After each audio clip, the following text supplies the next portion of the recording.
জেলা drug control অফিসের তরফ থেকে প্রত্যেকটি গ্রামীণ চিকিৎসক যারা রয়েছেন তাদের বাড়িতে যে ওষুধ মজুত রয়েছে সেই ওষুধই বেআইনিভাবে তুলে আনা হচ্ছে। মূলত এই অভিযোগ তুলেই এদিন নদিয়ার কৃষ্ণনগরের জেলা ড্রাগ কন্ট্রোল অফিসের সামনে বিভিন্ন ব্যানার এবং ফেস্টুন হাতে নিয়ে বিক্ষোভ দেখালো গ্রামীণ চিকিৎসক সংগঠন। তাদের মূল দাবি, আমাদের সরকারি দপ্তরের থেকে কিন্তু এই গ্রামীণ যারা আমরা চিকিৎসক রয়েছি তাদের ট্রেনিং দেওয়া হচ্ছে।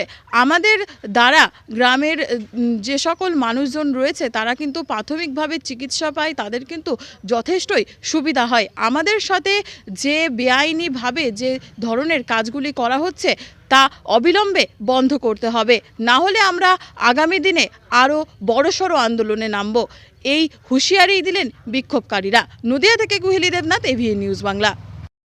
গ্রামীণ চিকিৎসক সংগঠন, progressive medical practitioners association of India PMPI Nadia জেলা কমিটির পক্ষ থেকে নদিয়া জেলা ড্রাগ কন্ট্রোল অফিসে আমরা নদিয়া জেলার সমস্ত গ্রামীণ চিকিৎসকেরা এসেছি।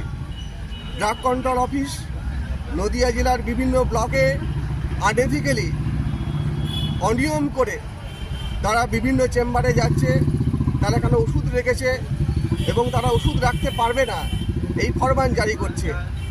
সমস্ত গ্রামীণ চিকিৎসকদের এই চেম্বারে গিয়ে তাদের ওষুধ রাখতে যারা পারবে না এবং চেম্বার কার্যত বন্ধ করে দিচ্ছে।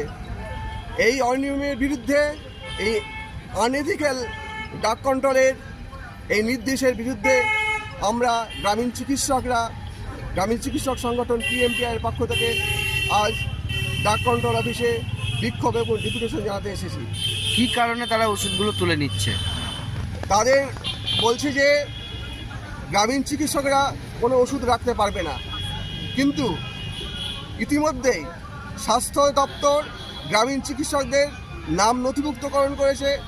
তাদের 3 মাস পর পর একটা করে সেন্সারাইজেশন ট্রেনিং শুরু করেছে এবং আপনারা জানেন ইতিমধ্যেই 6 মাসের ট্রেনিং রাজ্য সরকার এবং স্বাস্থ্য দপ্তর শুরু করেছে।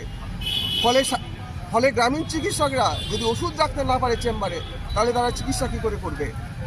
আজকে আপনারা কোথায় ডেপুটেশন দেবেন? আমরা নদিয়া জেলা ড্রাগ কন্ট্রোল অফিসে ডেপুটেশন দেব। আপনার নাম? লক্ষণ শর্মা, নদিয়া জেলা কমিটির ইনচার্জ।